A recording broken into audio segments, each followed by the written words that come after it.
آپ پلیٹ اٹھانے کی یہ وجہ ہے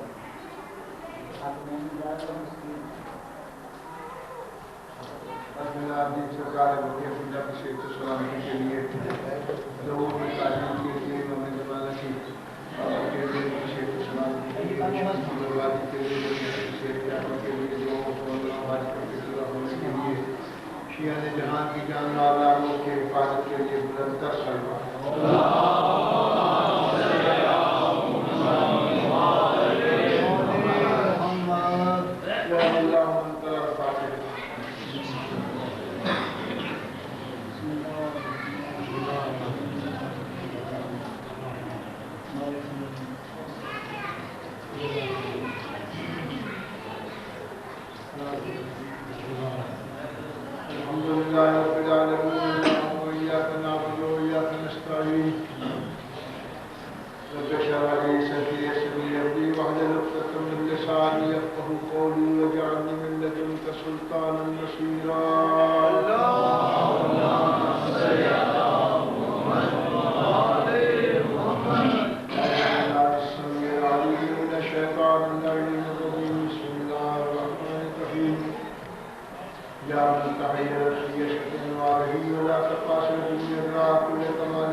گفتگو مسلسل ہے.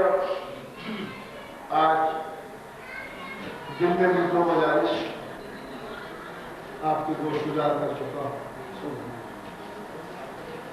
انسانی گفتگو کا مقصد یہ ہے کہ اللہ نے انسان کو پیدا کیا اور انسان کی ضرورتوں کا خیال کرتے ہوئے اور ہمارا عالمین ہونے کے ناطے سے اس کے تمام ضروریات انسانی کو پورا کیا. چونکہ انسان روح اور جسم دونوں کا مرکب ہے تو اس نے روحانی بندوبست بھی کیا اور جسمانی بندوبست، یعنی روح کی سلامتی کے لیے بھی اس نے چیزوں کو بنایا اور بدن کی سلامتی کے لیے بھی چیزوں کو بنایا. جو بدن کے لیے ضرورت تھی وہ بدن کے لیے مالک نے پیدا کی، جو روح کے لیے تھی وہ روح. چونکہ روح الگ شے ہے اور بدن الگ شے ہے، دونوں کا امتزاج نہیں ہو سکتا. روح جو ہے وہ امری ہے، بدن جو ہے وہ تخلیقی ہے. بدن جو ہے وہ کثیف ہے، روح جو ہے وہ لطیف ہے. روح لطیف ہے اور بدن کثیف ہے. روح امری ہے، بدن تخلیقی ہے، روح ادھر سے ہے، بدن ادھر سے ہے، روح ادھر سے ہے اور بدن ادھر سے ہے۔ روح کے تقاضے اور ہیں، بدن کے تقاضے اور ہیں۔ جس طرح سے روح مختلف، بدن مختلف، روح کے تقاضے اور بدن کے تقاضے اور اسی طرح سے روح کی بیماری اور جسم کی بیماری اور اب روح الگ ہے، بدن الگ ہے، دو متضاد چیزیں ہیں، دونوں مل نہیں سکتی۔ جب دو شے مل نہ سکے پھر کیا کیا جائے؟ جیسے تیل اور پانی ہے، تیل اور پانی آپس میں ملاؤ، نہیں ملے گا، تیل الگ رہے گا، پانی الگ رہے گا۔ مگر لیبارٹری میں کیا جائے گا جب تیل اور پانی کو، تو ایک کیمیکل کے دو قطرے ڈالیں، غور فرمائیں، اس کیمیکل میں دو کیمیکل کے دو قطرے تیل اور پانی میں ڈال کے اب جو ہلایا تو تیل اور پانی کی آمیزش سے ایک مکسچر تیار ہو گیا۔ اب یہ تیسری چیز جو بیچ میں ملی وہ تھی وسیلہ، تیسری جو تھی وہ تھی وسیلہ۔ اس وسیلے نے دو نہ ملنے والی چیزوں کو آپس میں ملا دیا۔ بدن اور روح مل نہیں سکتی، روح الگ ہے، بدن الگ ہے۔ روح مرتی نہیں، بدن مرتا ہے، روح زندہ رہتی ہے، بدن مردہ ہو جاتا ہے۔ بھائی میں آپ کے سامنے ہوں، کل میرا انتقال ہو گیا، اب کروائیے تقریر، بٹھائیے مجھے ممبر پر، نہیں بیٹھتا۔ کیا ہاتھ نہیں کیا میرے؟ ہاتھ بھی ہیں، پاؤں بھی ہیں، بولتا کیوں نہیں؟ اب یہ دلمزی دیکھتا کیوں نہیں؟ اب یہ ہاتھوں سے اشارے کیوں نہیں کرتا؟ کہا اس لیے کہ اب اس کی روح چلی گئی، اس کی روح نکل گئی۔ یعنی ہاتھ کی حرکت، جسم کی حرکت، آنکھوں کا دیکھنا، منہ سے بولنا، دماغ سے سمجھنا، آنکھوں سے دیکھنا، پاؤں سے چلنا، میری بقائے بدن جو ہے وہ میری روح سے ہے۔ جب تک روح رہی ہاتھ ہلتا رہا، ہاتھ ہلے گا، پاؤں چلے گا، آنکھ دیکھے گی، کان سنیں گے، زبان بولے گی، دماغ سمجھے گا، دل دھڑکے گا۔ جب روح نہ رہے گی یہ کچھ نہ ہوگا۔ حالانکہ روح نظر نہیں آتی، روح کو دیکھا کسی نے؟ نہیں، روح نظر نہیں آتی۔ ایک غائب ہے جو رہ کے بدن کی مملکت کو زندہ رکھتے ہوئے ہے، ایک غائب ہے جو غائب رہ کے بدن کی مملکت کو زندہ رکھتے ہوئے ہے۔ جس طرح سے تیری روح بدن مملکت کو غائب رہ کے زندہ رہے ہوئے ہے، اسی طرح سے کائنات ایک بدن ہے، کائنات ایک بدن ہے، اس میں ایک امام غائب ہے جو اس کی روح ہے۔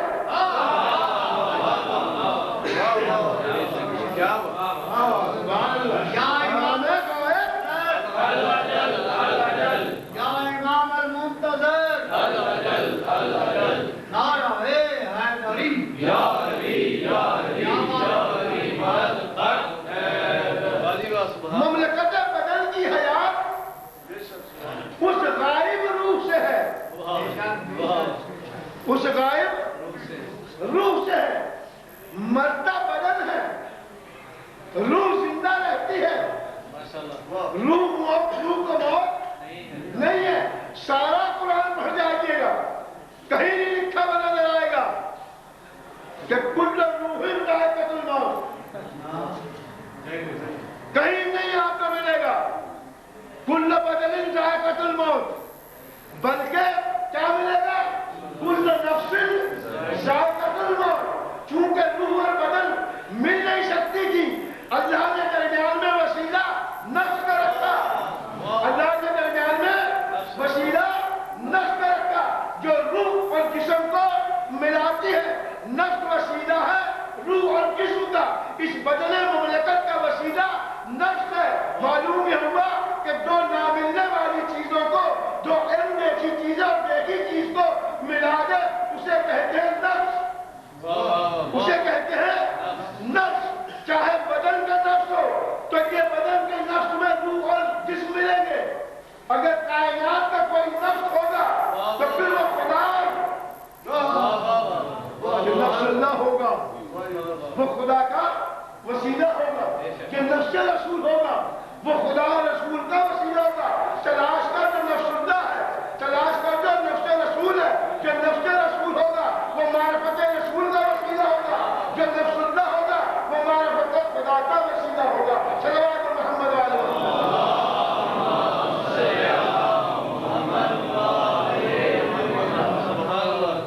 بدن ہو.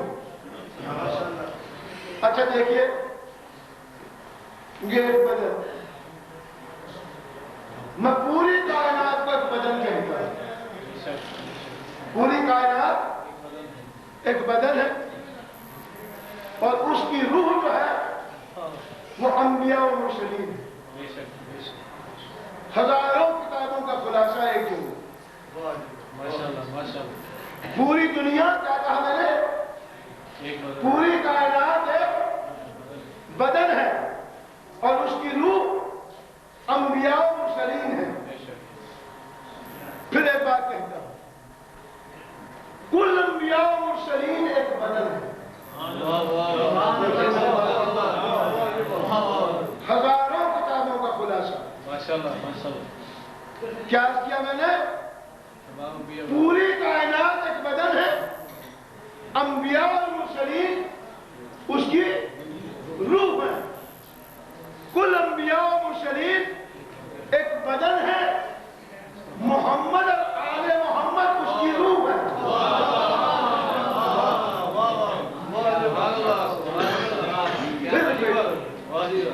سمجھیے گا، پوری کائنات ایک بدن ہے، انبیاء و مرسلین اس کی روح ہے. کل انبیاء و مرسلین ایک بدن ہے، محمد اور آل محمد اس کی روح ہے. بہت نازک منزل میں داخل ہو رہا ہوں. محمد اور آل محمد ایک بدن ہے، محمد اور آل محمد ایک بدن ہے اور قائم آل محمد اس کی روح ہے. اس کی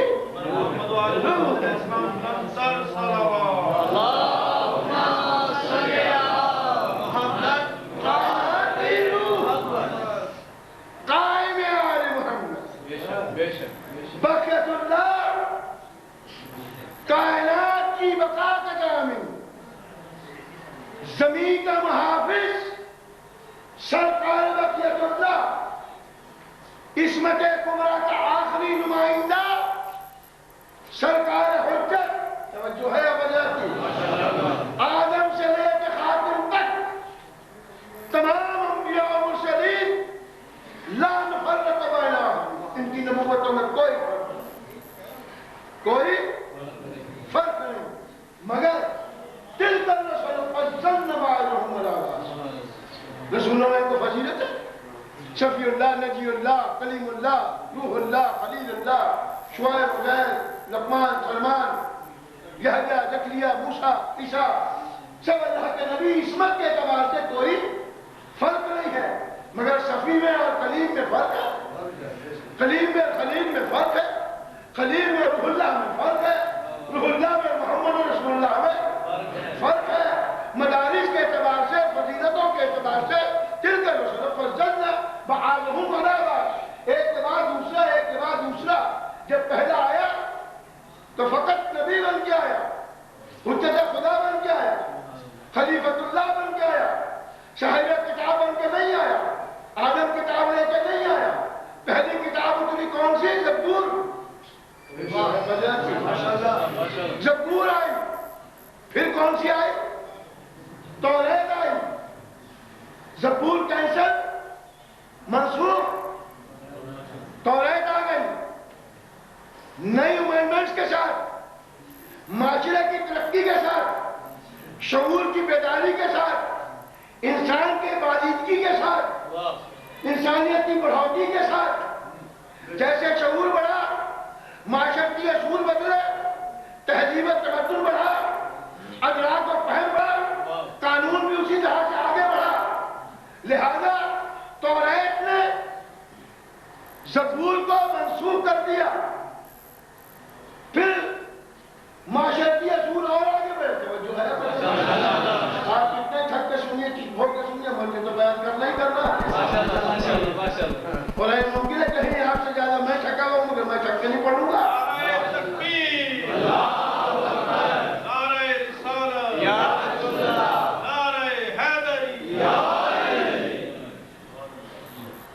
انسان کا شعور آگے بڑھا، معاشرہ پھیلا.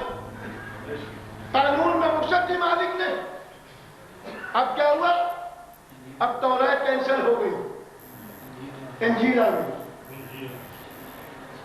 توریت آئی تو زبور کینسل، زبور آئی انجیل کینسل، اب قرآن آیا اور دائمی بن گیا۔ قرآن آیا اور دائمی بن کے آیا۔ فنڈامنٹلز، بیسک قانون جو قیامت تک کے لیے قرآن کو خبر ہے کہ کمپیوٹر کا زمانہ بھی آئے گا، وہ اس زمانے میں بھی پورا اترے گا۔ وہ جاہلوں کے زمانے میں جب بچیوں کو جدا کر رہے تھے اس وقت آیا، اس وقت کا تقاضا بھی پورا کر رہا تھا۔ جو ترقی ہم نے اپنی آنکھوں سے ابھی تک نہیں دیکھی تھی وہ اب دیکھ رہے ہیں، اور جو اگلے دور میں آئے گی ان سارے تقاضوں کو بھی قرآن پورا کرے گا۔ کیا تنہا اب سارے کینسل، توریت بھی کینسل، زبور بھی کینسل، انجیل بھی کینسل، چاروں کتابیں آئی، 4 کتابیں آئی۔ توجہ فرما رہے ہیں؟ 4 کتابیں آئی، کتابیں 4 ہیں، چاروں کی چاروں کتاب اللہ تو ہے مگر کلام اللہ نہیں۔ قرآن کتاب اللہ بھی ہے اور کلام اللہ بھی ہے۔ توریت و زبور و انجیل کتاب اللہ تو ہے مگر کلام اللہ نہیں ہے۔ میرے اللہ یہ قرآن کے بعد دوسری کتاب نہیں، کہا کہ چونکہ آخری ہے لہذا جو آخری ہے ہم اسے محفوظ کریں گے، ہم اسے محفوظ کریں گے۔ کتاب آخری آئی، اللہ نے کہا محفوظ کرو۔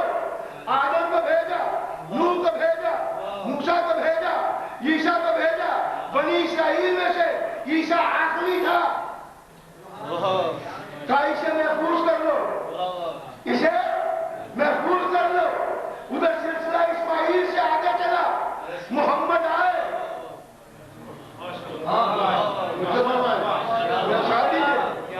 محمد آئے، اب لا الہ الا اللہ شفیع اللہ نہیں، نوح نبی اللہ نہیں، موسیٰ کلیم اللہ نہیں، عیسیٰ روح اللہ نہیں، بلکہ محمد رسول اللہ قیامت تک کے لیے مالک اس کا کلمہ کیوں پڑھا جائے گا؟ کہا یہ آخری ہے، یہ آخری ہے۔ کتابوں میں محفوظ کی اس کتاب کو جو آخری تھی، نبیوں میں رسولوں میں اس کو محفوظ کیا جو آخری تھا۔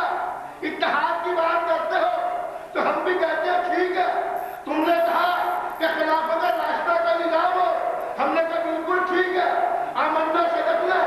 اسلام نے اصول دیا کہ جو آخری ہو اس کا قانون چلے گا، اس کا دستور چلے گا۔ کتاب آخری آئی تو اس کا کتاب کا قانون چلے گا، نبی آخری آیا تو اس نبی کا آخری کا چلے گا۔ خلفائے راشدین میں سے نظام لائیے خلافت راشدہ کا، مگر جو آخری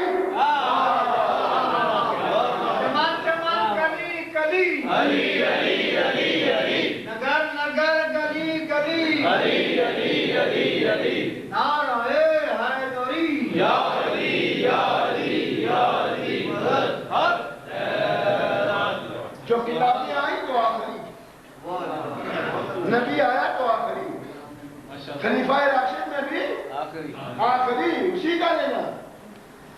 اب دیکھیے کتابیں 3 کینسل کر دی، 4 آئی۔ اب میں کیا کروں، فیگر ہی ایسا بن گیا، معافی سے تو کہنے ہی رہا۔ اللہ نے کینسل ہی تینوں کو کیا ہے۔ اب 5 ہوتی اور 4 کینسل ہوتی تو 4 کہتا، 2 ہوتی 1 کینسل ہوتی تو 1 کہتا۔ اب 4 میں سے 3 کو کینسل کیا اور چوتھی کو جاری کیا، تو چوتھی کے جاری ہونے سے پہلے 3 کتابوں کی توہین نہیں ہے، پہلی 3 کتابوں کی توہین نہیں ہے، ان کی عزت میں کمی نہیں آتی، وہ کتابیں خدا رہیں گی۔ آخری نبی کے آنے سے پہلے نبیوں کی توہین نہیں ہوتی، آخری کے آنے سے پہلے نبیوں کی توہین نہیں، آخری کتاب کے آنے سے پہلے کتابوں کی توہین نہیں، آخری خلیفہ کے آنے سے پہلے خلفاء کی توہین نہیں، مگر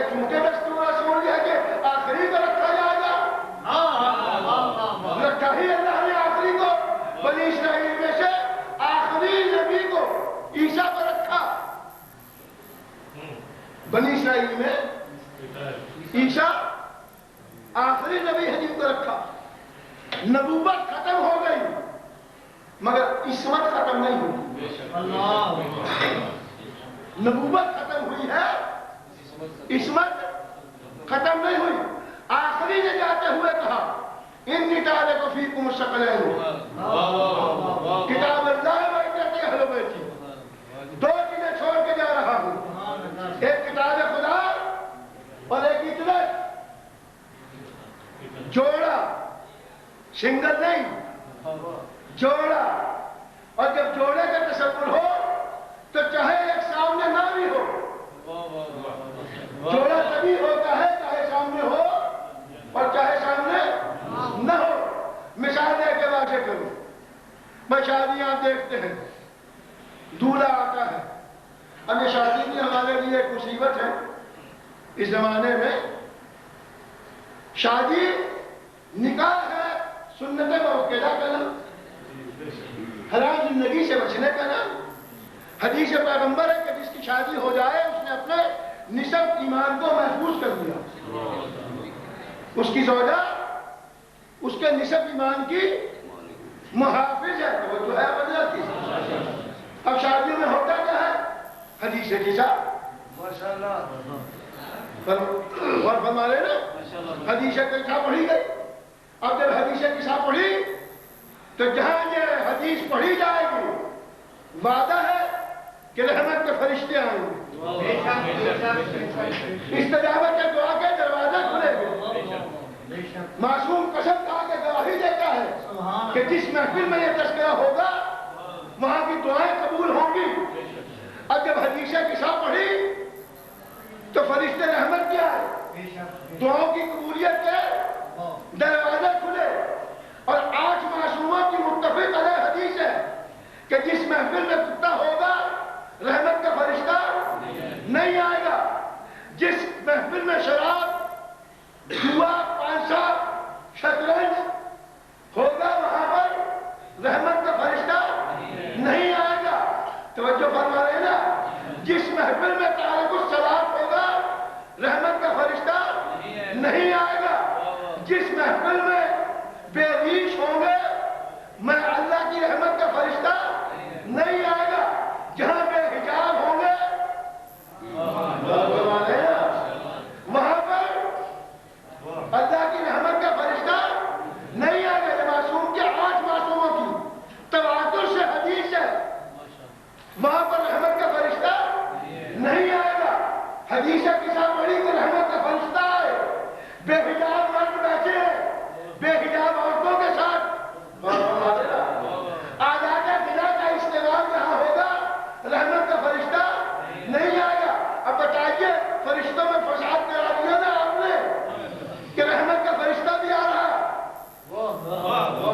کہ حدیث قصہ پڑھی اور وہاں پر بے حجاب مرد اور عورتیں، بے ریش مرد اور عورتیں، اور وہ گانا بجانا ہو رہا تو رحمت کا فرشتہ رک جاتا ہے، غضب کا فرشتہ آتا ہے۔ اب غضب کا فرشتہ کہتا ہے میری محفل ہے اور رحمت کا فرشتہ کہتا ہے میری محفل ہے۔ وہ جائے تو کدھر جائے؟ آپ نے دنگا فساد کرا دیا نا، تو پھر فرشتوں کو دنگا فساد سے بچائیے، اپنی محفلوں کو اسی طرح سے آراستہ کیجیے۔ میں نے یہ معصوم کی حدیث کے حوالے سے بہت کچھ دے دیا۔ ابھی آپ کو دیکھنا ہے کہ جہاں محفلیں ہوں وہاں کہیں ایسا تو نہیں ہے کہ ہم رحمت کے فرشتے کو روک رہے ہیں اور غضب کے فرشتے کو دعوت دے رہے ہیں۔ شادیاں جیسے وقت لطیفہ بھی ہے، ایک رئیس کے ہاں پہنچے تو دروازے پہ اس کا کتا گھرایا۔ اب جیسے اس کا کتا گھرایا تو میں کھٹکا، میں نے ان کو آواز دی، میں نے کہا اس کو سنبھالیے ورنہ تو 14 ٹیکے میرے لگ گئے۔ تو جب بنوائی آپ نے، یعنی اگر نجس کتا کاٹے تو صحت یابی کے لیے بھی 14 انجیکشن لگانا پڑتا ہے۔